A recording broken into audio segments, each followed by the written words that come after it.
रूस यूक्रेन युद्ध के बीच अब है तैयार कीव का नया पहरेदार। रूस के राष्ट्रपति पुतिन अच्छी तरह से जानते हैं कि जब तक उनके पास जबरदस्त परमाणु ताकत है तब तक ना अमेरिका और ना ही नेटो रूस पर सीधा हमला करने की हिम्मत जुटा पाएंगे। और यही वजह है कि यूक्रेन के सोलेदार को रूस रौंद रहा है और नेटो और अमेरिका सिर्फ और सिर्फ तमाशा देख रहा है।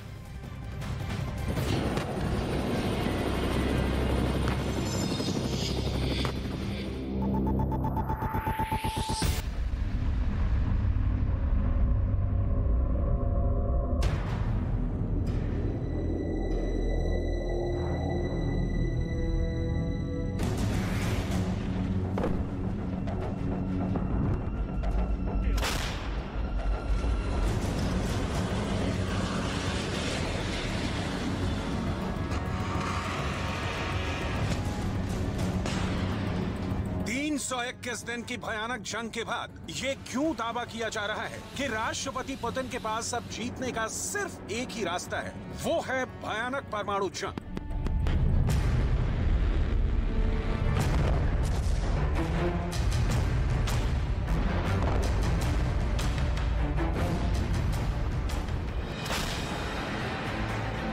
अमेरिका की खुफिया एजेंसियां ये दावा कर रही हैं कि अगर यूक्रेन को और ज्यादा घातक हथियार नहीं दिए गए तो रूस यूक्रेन के 12 शहरों को पूरी तरह से कब्जा कर सकता है।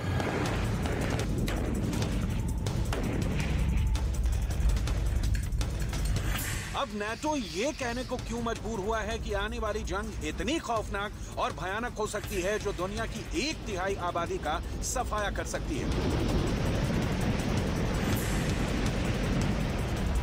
क्या वाकई में हथियारों की भारी कमी की वजह से रूस अब सुसाइड मिशन पर निकल चुका है? डिफेंस एक्सपर्ट्स अब ये दावा क्यों कर रहे हैं कि रूस और यूक्रेन की जंग में अमेरिका, ब्रिटेन और नेटो बुरी तरह से फंस गए हैं?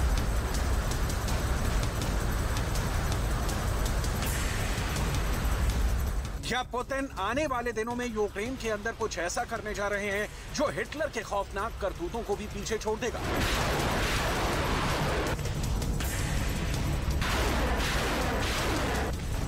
लगभग 11 महीने की जंग के बाद अब यूक्रेन में हालात बद से बदतर हो चुके हैं। भले ही यूक्रेन के साथ नेटो के 30 देश अमेरिका और ब्रिटेन खड़े हों, लेकिन जंग के मैदान ये बिल्कुल साफ हो चुका है कि अभी तक यूक्रेन की फौज रूस की सेना को खदेड़ नहीं पाई है।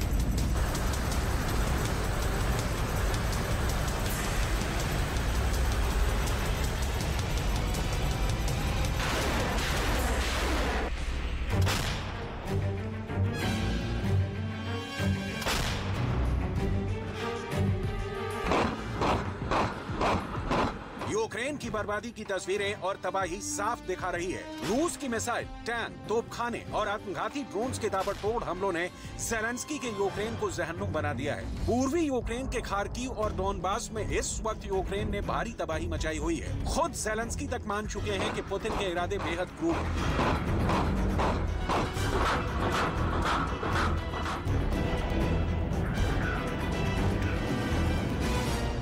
Під час чергового російського обстрілу Херсону сьогодні снаряд поцілив в пункт допомоги Червоного Хреста. Загинула жінка, парамедик, волонтерка. Мої співчуття рідним. Лише від початку цієї доби Росія вже більше 16 разів обстріляла Херсон. Лише за один день. І так щодня. Сьогодні знову обстрілювались громади Харківської області.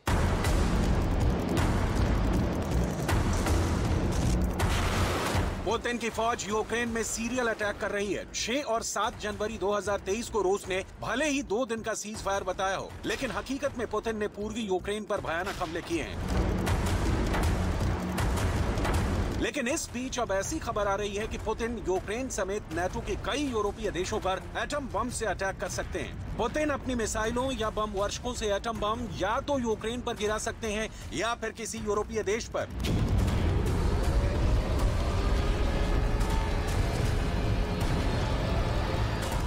पुतिन पहले ही ऐलान कर चुके हैं कि रूस ने अपने घोषकों युद्धपोत पर परमाणु मिसाइल ज़िरकॉन को तैनात कर दिया है, जो खुद सेकंड में ही दुश्मन को भस्म कर सकती है।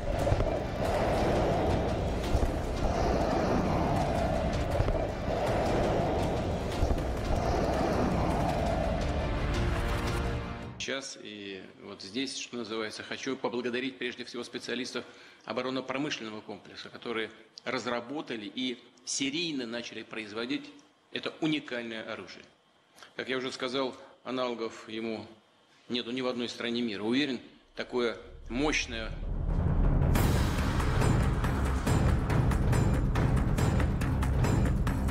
अब सवाल उठता है कि जब पुतिन की फौज यूक्रेन में 12 से ज्यादा शहरों पर अपनी मजबूत पकड़ बना चुकी है, तो फिर पुतिन का रूस यूक्रेन पर परमाणु हमला क्यों करेगा? असल में यूक्रेन और अमेरिका की खुफिया एजेंसियों ने एक ऐसा खुलासा किया है जो वाकई यूक्रेन के लिए खुशखबरी के साथ खतरनाक खबर भी है।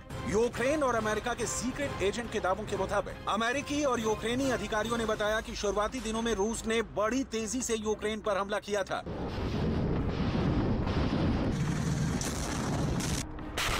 जैसे जैसे युद्ध लंबा खिंचता गया, हथियारों की कमी के कारण रूसी हमले भी धीमे होते गए। इन हमलों का धीमा होना इस बात का सबूत है कि रूसी हथियारों के जखीरे में भारी कमी आ चुकी है। वहीं दूसरी तरफ यूक्रेन के लिए पश्चिमी देशों की सैन्य मदद बढ़ती जा रही है।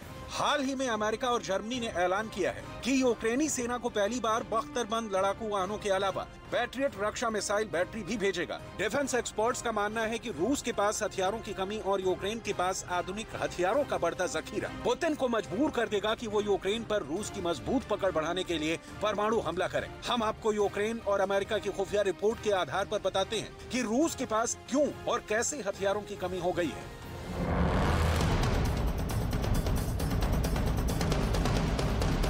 पुतिन के 75% हथियार खत्म। लगभग 11 महीने की जंग में रूस के पास 75% हथियारों की कमी हो गई है। रूस अपने विशाल हथियारों के जखीरे के दम पर इस जंग में अब तक टिका हुआ है। रूस के पास क्रूज और बैलिस्टिक मिसाइलों की कमी हो गई है। टैंक, तोप और रॉकेट्स की कमी भी रूस के पास हो गई है। गोला बारूद का स्टॉक तेजी से खत्म हुआ है। रूस पुराने हथियारों को मजबूरी में इस्तेमाल कर रहा है। खुफिया रिपोर्ट के मुताबिक पिछले 1 महीने से रूस की सेना कई मोर्चों पर 40 साल पुराने हथियारों का इस्तेमाल किया है।